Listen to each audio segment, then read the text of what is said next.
Hello दोस्तों, आप सभी का स्वागत है आपके प्यारे से YouTube channel JSKD online class में।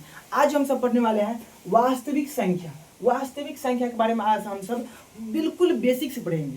तो क्लास शुरू होने से पहले आप सभी के लिए एक प्यारा सा मोटिवेशन है। इश्क के नशे में बेकाबू ना हो जाना बेटा, इश्क के नशे में बेकाबू ना हो जाना बेटा, बाबा बन जाना लेकिन किसी का बाबू नहीं बनना दोस्तों। याद रखना दोस्तों, इश्क के नशे में पढ़ना नहीं कभी। याद रखना, आज हम सब पढ़ने वाले हैं वास्तविक संख्या। वास्तविक संख्या का पूरा हम जो बेसिक होता है इसके बारे में, इसके अंदर हम सब पढ़ेंगे। प्राकृत संख्या, पूर्ण संख्या, सम विषम पढ़े में जो भी आता है सब इसी के बारे में हम आज सब पढ़ेंगे। याद रखना दोस्तों, सबसे पहले बात, प्राकृत संख्या किसे कहते हैं? प्राकृत संख्या, प्राकृत संख्या किसे कहते हैं? याद रखना दोस्तों, गिनती की संख्या को, गिनती की संख्या को, गिनती की संख्या को प्राकृत संख्या कहते हैं। प्राकृत संख्या कहते हैं। गिनती की संख्या को प्राकृत संख्या कहते हैं। इसे यन से सूचित करते हैं। इसे यन से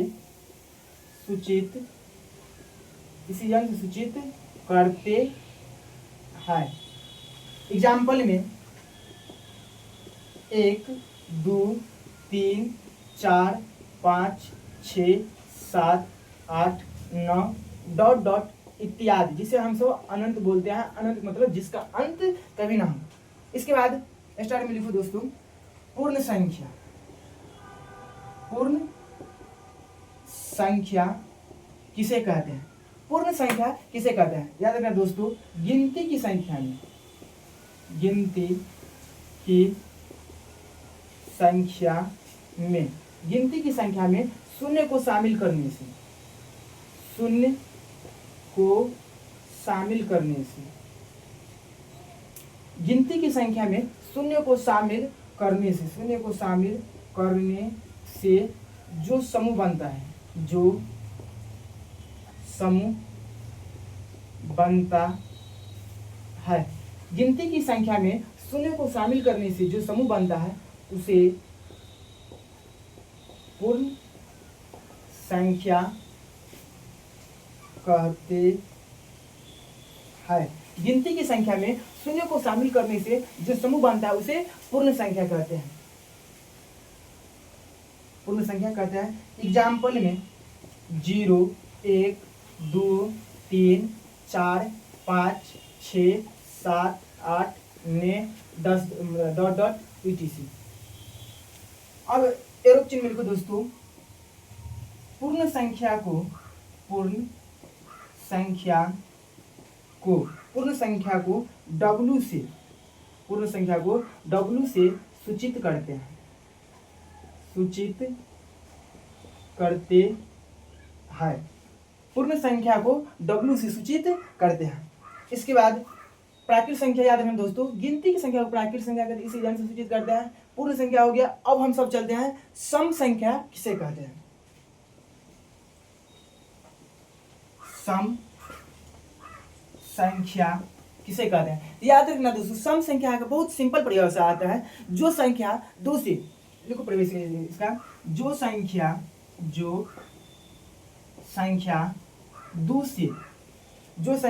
दो से पूर्णतः, जो संख्या दो से पूर्णतः विभाजित हो जाए, विभाजित हो जाए उसे सम संख्या कहते हैं, उसे सम संख्या कहते हैं। याद रखना दोस्तों, सम संख्या किसे कहते हैं? जो संख्या दो से पूर्णतः विभाजित मतलब होता है जो पूरा पूरी कट जाए उसे सम संख्या कहते हैं। एग्जाम्पल में 2, 4, 6, 8, 10, 12 डॉट डॉट डॉट etc। याद रखना दोस्तों, सम संख्या किसे कहते हैं? वो ऐसी संख्या जो दो से पूर्णतः विभाजित हो जाए उसे सम संख्या कहते हैं।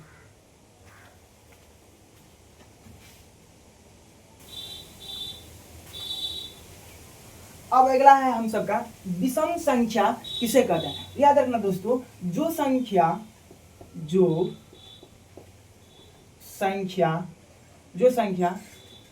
दो से जो संख्या 2 से पूर्णतः विभाजित, जो संख्या 2 से पूर्णतः विभाजित नहीं हो उसे विषम संख्या कहते हैं, उसे विषम संख्या कहते हैं, विषम संख्या कहते हैं। याद रखना दोस्तों, विषम संख्या किसे कहते हैं? जो संख्या 2 से पूर्णतः विभाजित नहीं हो उसे विषम संख्या कहते हैं। जैसे में होता है, जैसे में 1 3 5 7 9 11 डॉट डॉट etc। याद रखना दोस्तों, विषम संख्या कोई पूछे आपसे तो बताना है जो संख्या 2 से पूर्णतः विभाजित नहीं हो उसे विषम संख्या कहते हैं। जैसे में 1 3 5 7 9 11 डॉट डॉट etc। अब हम सब चलते हैं परिमेय संख्या। परिमेय संख्या, परिमेय संख्या किसे कहते हैं? याद रखना दोस्तों, जो संख्या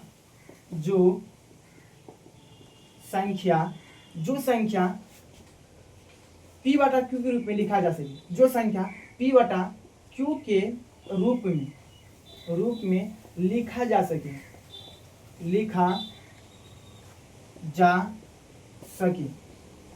उसे परिमेय संख्या कहते हैं, उसे परिमेय संख्या कहते हैं। याद रखना दोस्तों, परिमेय संख्या किसे कहता है? जो संख्या p बटा q के रूप में लिखा जा सके उसे परिमेय संख्या कहते हैं। एग्जाम्पल में होता है 4/2 2 6 12/3 √9/6।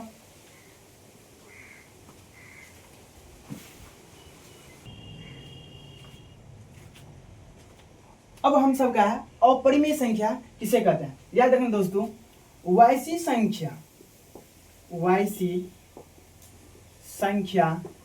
जिसे p बटा q के रूप में,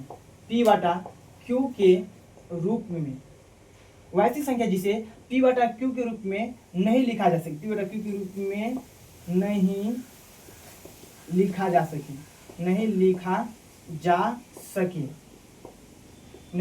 सके उसे अपरिमेय संख्या कहते हैं, उसे अपरिमेय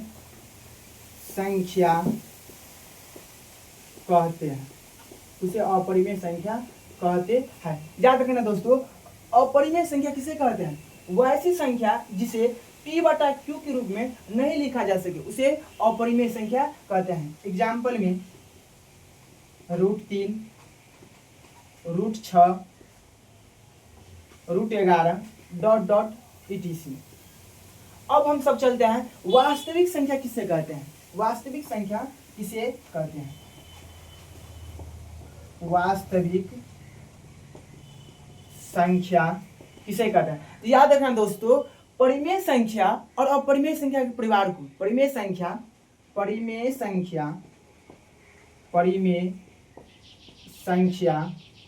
और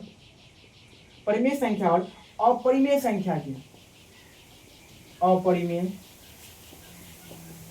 संख्या के परिवार को वास्तविक संख्या कहते हैं, वास्तविक संख्या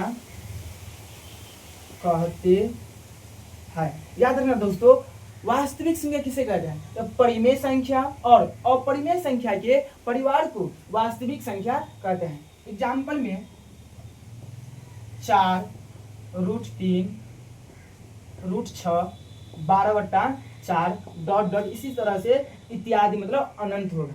अब हम सब चलते हैं भाज्य संख्या किसे कहते हैं? भाज्य संख्या और अभाज्य संख्या के बारे में हम सब जानते हैं।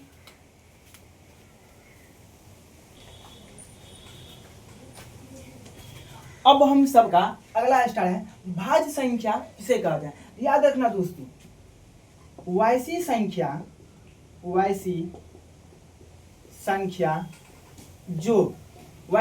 जो एक और स्वयं के अलावा वैसी संख्या जो एक और स्वयं के अलावा किसी दूसरी संख्या से दूसरी संख्या से, वैसी संख्या जो एक और स्वयं के अलावा किसी दूसरी संख्या से विभाजित हो उसे भाज्य संख्या कहते हैं, उसे भाज्य संख्या कहते हैं। याद रखना दोस्तों, भाज्य संख्या किसे कहते हैं? वैसी संख्या जो एक और स्वयं के अलावा किसी दूसरी संख्या से विभाजित हो उसे भाज्य संख्या कहते हैं। एग्जाम्पल में 4, 6, 8, 9, 10, 12, 14 इसी तरह के अनंत होता है। अब हम सब चलते हैं, भाज्य हो गया, अब हम सब चलते हैं अभाज्य संख्या किसे कहते हैं? अभाज्य। इसके पहले नोट में सबसे छोटी भाज्य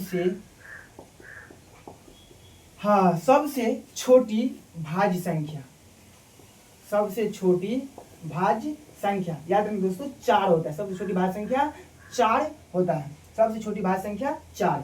अब हम सब चलते हैं अभाज्य संख्या किसे कहते हैं? अभाज्य संख्या किसे कहते हैं? याद रखना दोस्तों, अभाज्य संख्या किसे कहते हैं? जस्ट इसका उल्टा, अभाज्य संख्या किसे कहते हैं? वैसी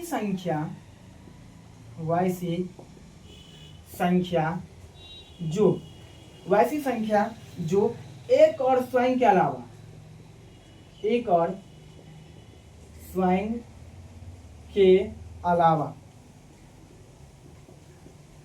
वैसी संख्या जो एक और स्वयं के अलावा किसी दूसरी संख्या से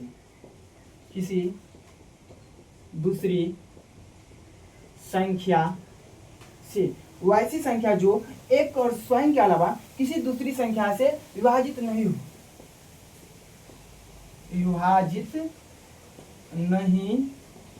हो उसे अभाज्य संख्या कहते हैं, उसे अभाज्य संख्या कहते हैं। याद रखना दोस्तों, अभाज्य संख्या किसे कहते हैं? वैसी संख्या जो एक और स्वयं के अलावा किसी दूसरी संख्या से विभाजित नहीं हो उसे अभाज्य संख्या कहते हैं। एग्जाम्पल में 2, 3, 5, 7, 11, 13, 17 ... etc मतलब होता है अनंत।